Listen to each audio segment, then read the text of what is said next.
Hey, this is John and Lisa from the Mullet, and we are out at the Outdoor Retailers show in Salt Lake City, Utah. Today was the open air demo up in Pineview Reservoir. It's about an hour from Salt Lake City, about an hour and a half from where we're staying near Park City, and a super beautiful mountaintop lake, about 4,000, 5,000 feet 4,000. above Yeah. sea level, which for us coasties, yeah, was altitude was pretty cool. Got very tired very easily.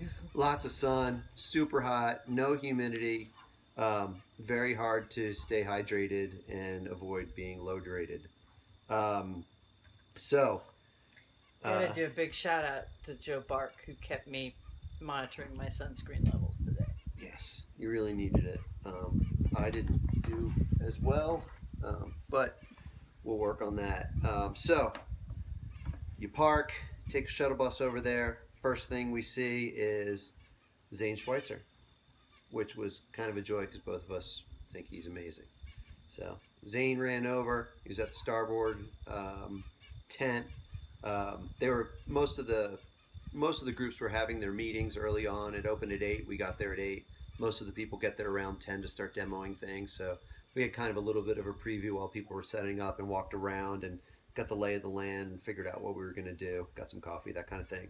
Um, One of the very first things that uh, we saw after we saw Zane was we went up to like a little tent area where they have more accessories and some nutrition, food, and that kind of stuff. And the very first thing we saw was the Intova HD2 Marine grade camera, and this thing was like a GoPro on steroids, like the Navy made it.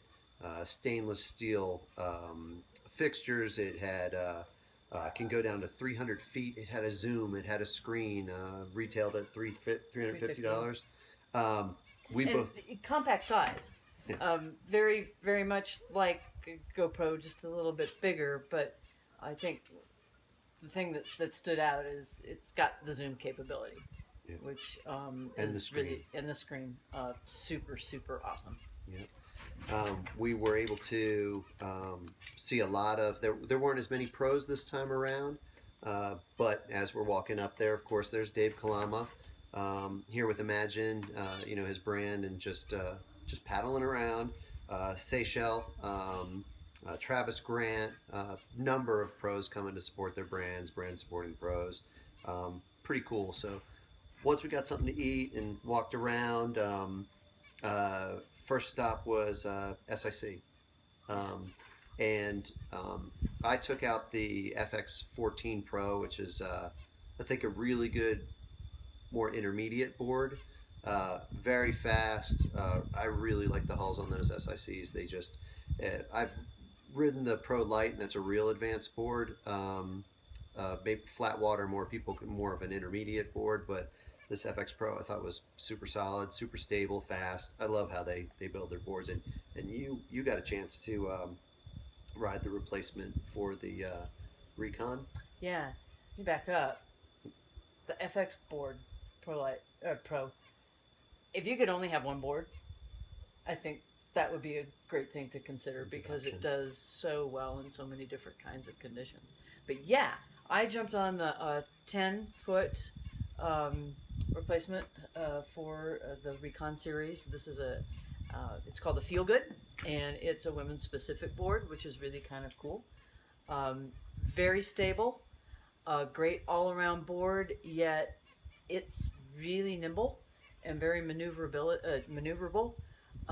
So it's a great all around board, great first board for maybe the first time paddler, but it's still going to have a lot of room to grow into and improve on as the paddler improves the skills. And it's a little bit bigger, but it doesn't sacrifice performance, and that was super impressive That to seemed try. like it came in 8.6, 9.2, and a 10. Is Yeah, that I think so. approximately? It was, really good, really nice shapes. Looked like a really good progression for not just the size of the paddler, but also the level of experience. Where can have it looked like a really good range. And one of the things that we had to go back from is they had the they had the assisted steering system, the AS system, which is being replaced by the FAST system. The new system we'll get into tomorrow with some of the changes,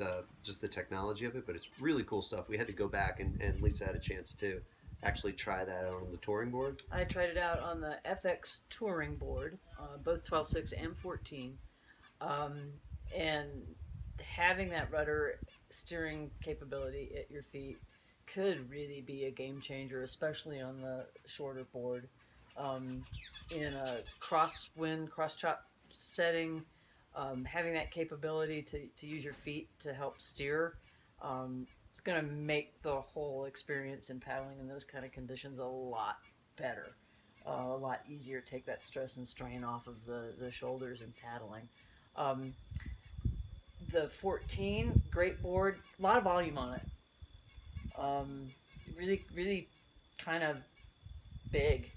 A little bit too big for me, and I enjoy paddling 14-foot boards, but I think for that touring board, I think the 12.6 would be more appropriate for me. Yeah. But then again, if you're going to be putting gear on it, Right. it Right. depends on how much you're going to be. If it's just going to be a recreational, have fun, or if you're going to actually put a cooler on it or put a dry bag, or put a dog on it, you Right. know. But that new steering system looks like it's going to be really great. Couple of features that we're going to get to look at firsthand tomorrow, how it's constructed, and when you think back to the first systems with just there's so much that goes into it, especially if you change if you're a goofy foot versus a regular foot, and if you had to actually switch, it's just very difficult. So this is actually like a pop and plug in. It's pretty nice. Next stop was Surftech. Now, Surftech was for all you prone people, kind of a cool thing, because we were Joe Bark walked us through the new their new line of stock and 14-foot production boards. What they have is super interesting. Is they have a 12S, which is the Commander S. It's actually like the Commander.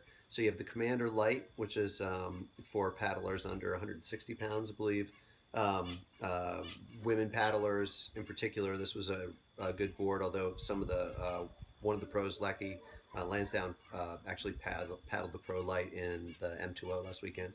But the S is really cool because, so if the 14 was too much volume for you, but the 12 you were somewhere in the middle, where I actually sit somewhere in the middle. The S actually pulls some of the volume towards the tail, so 3 feet up from the tail, it's actually a little bit wider. And what they had been doing on the customs was just taking that volume back and then cutting off the back, but the release of the water wasn't what they liked. It wasn't as good. So what they did was they just brought that water line down, kept some of the width in there. So when you knee paddle, instead of having the board pop up, you'll actually sit up a little bit higher, and you've just got a little bit more volume. So it works a little bit better for a paddler, maybe over 160, 175 pounds. It's really great because I didn't want to go to a 14, but I didn't also want to go to a custom 14 that was maybe a little bit less volume. Again, they're filling some of these gaps with more interest. They're able to develop these boards. So I love that. And you got to get on the excursion? Yes. Excursion or expedition? The expedition. Expedition. Yep. Touring board. I spent a lot of time today looking at touring boards because it's something that I haven't really explored too much. I'm pretty dialed in with what I like for my race boards, and I want something that I can do some trips and some camping kinds of things on. So that was sort of my focus today. And the Bark offering in that category, super smooth, and really appropriate in all kinds of water. And if you wanted to, I think you could even actually race that board. Yeah. Because it does have a really nice glide and super fast, and it was a lot of fun. Yep. Then And a really interesting new kind of paint job for the board. yeah, it's beautiful. Yeah, dark wood kind of finish on it, which is really Yeah. cool. Then uh, we had a little bit of a break. They had some good food this year and went down to the other side. Got to jump on some starboards. You actually really like the starboard touring I board. did. I enjoyed the Starboard touring board. 12.6. Some nice bells and whistles on the deck. Um, the way they have their tie downs placed is really kind of cool. And mounts on both the nose and the tail for lights, which I think is an awesome thing to do on a touring board. Um, and it just handled really, really nicely. They didn't have a 14 um, there to demo today, but I looked at the specs, and the 14 is really, volume wise, not much bigger. So I would expect it to handle very similarly. Yeah. And really pretty bamboo and a nice topographic uh, graphic on the nose, and really, really attractive board. Meanwhile, I got on the 12.6 by 27 All Star, and just a solid board. I mean, a 27 wide. The thing's real stable, super fast. A lot of boat wakes in that lake that come Yes. up out of nowhere. It kind of sucks in and just flies, and really like that. And then right next door, I got to the Imagine booth, and I really like the crossover, which had a little bit less volume than their touring board.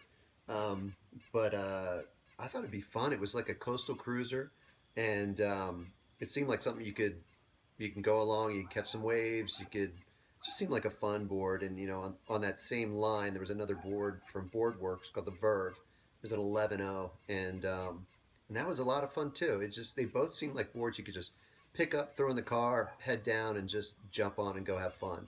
I mean, not that you would do 15 miles on something like that, or not you go out and big surf, but just something to go out and have some fun and just get a fun paddle in.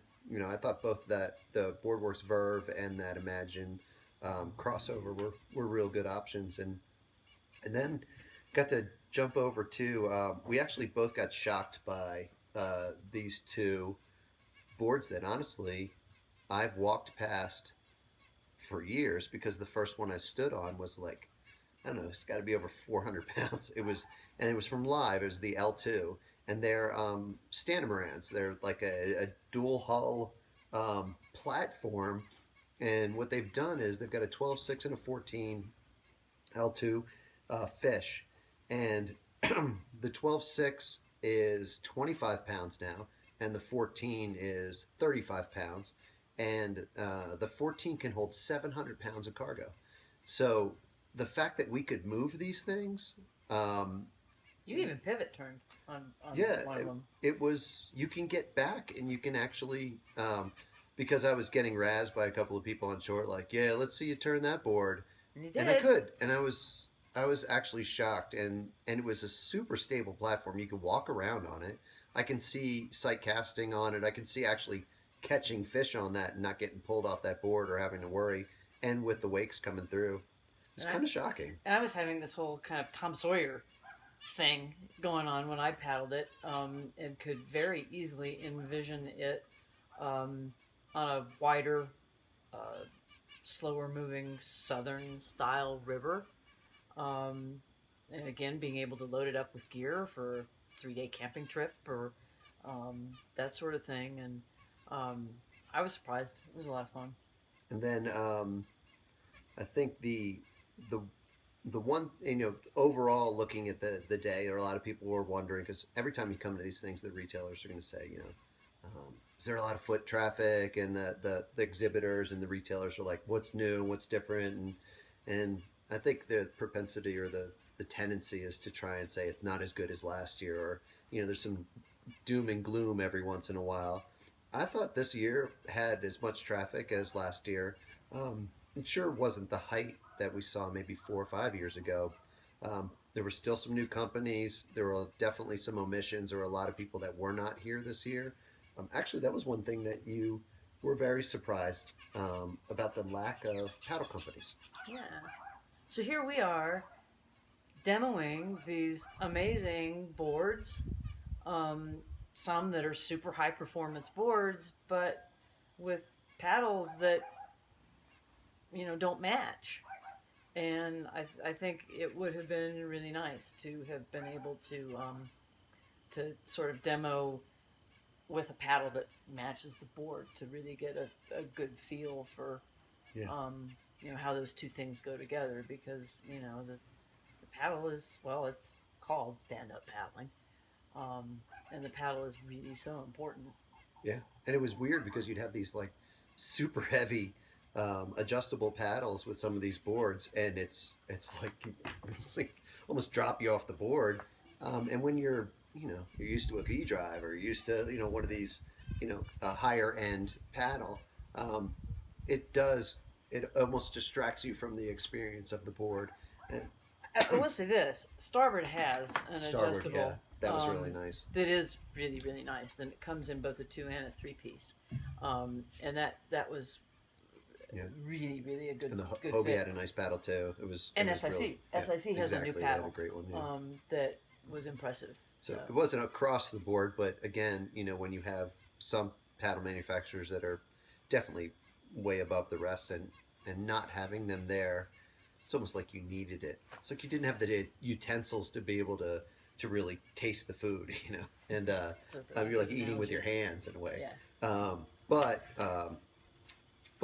so that was one of the omissions in some of the people. But the two things that we really noticed, one thing that you pointed out was the big boards Yeah. and these massive inflatables and just gangs of people going out everywhere, and it just was so much fun. There were groups. Zane, I mean, he was. Yeah, he was having a lot of fun out there with the Starboard Starship. Yeah. One of the things that I saw, besides the proliferation of these boards, so we all know about yoga and sup yoga and how it's a huge thing right now, and there are sup yoga rigid boards, sup yoga inflatables. Well, I saw a yoga instructor on one of these big inflatables with 4 other students doing yoga all together. It was like they Doing were class. on a community collective yoga mat, Yeah. That was floating in the cool. water, and that was like kind of one of those wow, aha moments.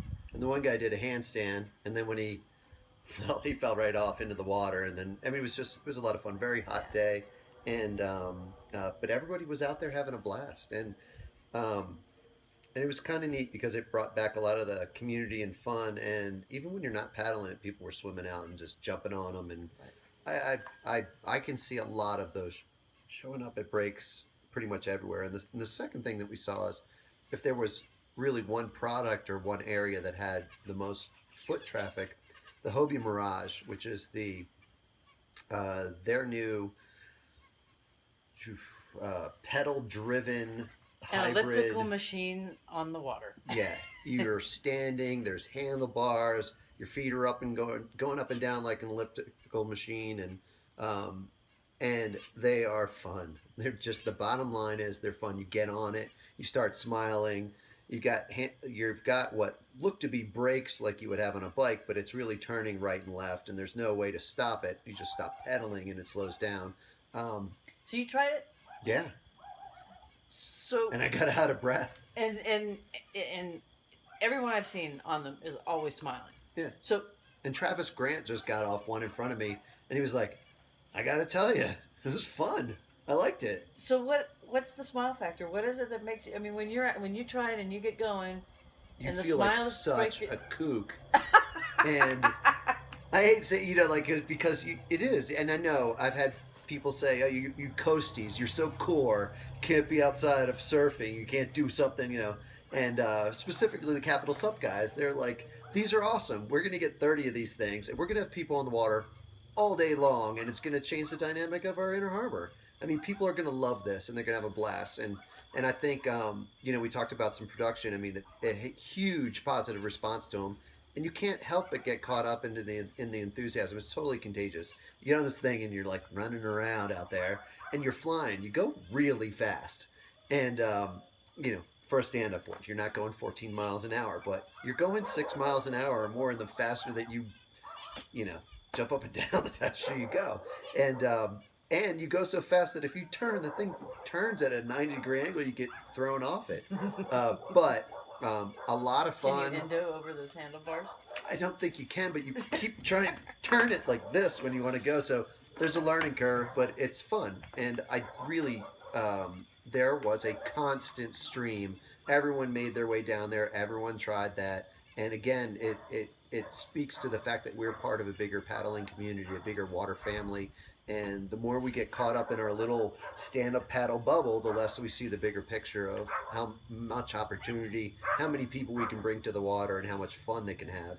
And all in all, it's going to make us a much stronger sport. So, and I think that that's one of the reasons why we also are seeing such a proliferation of inflatables, because access. They make access easier, and they're easier to store. They're easier to carry. You can travel with them, and there were maybe even more inflatables than rigid boards out there today. And yeah, that was actually another really great comment. There were so many, and the production level of these boards is through the roof. Now the Hala Hala had the board with the carbon fiber strip, and by far that is, now I don't know if this translates into better paddling, faster boards, or what, but if you had a scale of 1 to 10, 10 being a rigid board, that Hala was about an 8.3 to 8.5 on the rigid scale, where I don't think anything was close to even a 6 otherwise. Now, it doesn't mean I got on a number of inflatables today and I had a blast. I got the Starboard, the race one. I got that thing moving. I caught a bump on it. So I don't know how that translates. Starboard inflatables are impressive. But the flex in them is, it's palpable. I mean, you can see the flex. Right. But the Hala, it moves like a traditional board. It looks like a traditional board. The one thing that we were talking about is inflatables, and the materials tend to bind to the water a little bit differently. The water doesn't release off them so much, so they're harder to flip. They stick a little bit more, and the more rigid they are, I think that actually helps them release the water a little bit. So I don't know what the dynamic of that is. We'll have to talk to our in-house scientists on that later. But and the only other thing that I thought was really neat when we were over at Hobie is they're continuing their matchsticks with quick blade. And they're going to start an actual quick blade designed and manufactured specific Hobie paddle to go with their boards, which is, it's really kind of nice to see some of these collaborations of these really artisans, people that are really good at what they do. Obviously Quick Blade and Jimmy Terrell, I mean, just really knows how to make a paddle. And that's why so many of the top pros are on them. And then you have Hobie, and the pedigree, the years of making boards, and to have these people come together to do something together. So it's really cool. So I'm looking forward to seeing some of those matchsticks and one of their new paddles. So tomorrow we're in the Salt Palace, down Salt Lake City. And if there's anything you specifically want to see, definitely post to our Facebook, Instagram, and comments to the post of this video, because we're going to post this up, and we'll do our best. And if we don't hit it tomorrow because we're going everywhere, we might not see the comment. We're going to have another day, so we'll try and get back to it. Thanks for your support. We'll try and get some links to this. We'll have more photos. Obviously we're running around doing a lot of stuff, so it'll be follow up for next week. But really great first day. We're really excited, and even though it was an hour away, it's kind of like having an expo in New York and having the demo in Philly.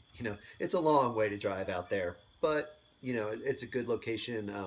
Actually, one of the comments that we thought would be great is I really wish the demo was after the actual expo, because you get there and you don't know what you want to see. So you're basically just sort of going around and seeing, what's new. If they had it after the 4 days of the inside, you could go from booth to booth and say, when we get to demo day, I definitely want to try that board, and that board. You could actually have a checklist. So I think they have it a little bit backwards. And we were told that certain ski shows and that kind of stuff, they do it the other way. I'm sure there's other things that you could take into account that why they have it, but I thought that would be really helpful. There was just no way to try everything No way. today. So Plus, you're low drated. low drated. You've got dust. And then you it's get hot. sidetracked by things like, okay, wear glasses, right? These fit over my glasses. Yep. And they're sort of stylish. I mean, And you don't look like a crazy. Which is to say, I don't look like I've got cataracts. Yeah. Like but you're they don't. like they this. don't move. Look, they do not move. Yeah. And there's no weird reflection or refraction between the lens of the sunglasses and the lens of my prescription glasses. And So- Avex was there. Got some water bottles, which was so key because it was so hot. And then Fruitals. Fruitals. We really liked this. Company was great. I mean, this is the raspberry. There's 3 ingredients: raspberries, apples, and apple juice, all locally sourced, organic, and really, they were delicious. This is Raspberry, going in the peach. Chattajack Yeah. nutrition. Cool stuff. So bag. a couple of these little things that we'll point out in the coming days. We'll get some more information. I mean, I want to sit here and go through the nutritional, but really cool. And again, these are like locally grown. The people really care. Sometimes you come across a company like we came across this where the owners they really care. Like they're making really cool stuff because there wasn't something that they wanted, and something really great comes from it. So tomorrow we're going to see a ton of stuff like this. Underwater matches, Underwater matches, yeah. hatchets, lots of cool stuff. So anyway, definitely check in on the comments. Let us know what you want to see, and we really will do our best to get answers to some of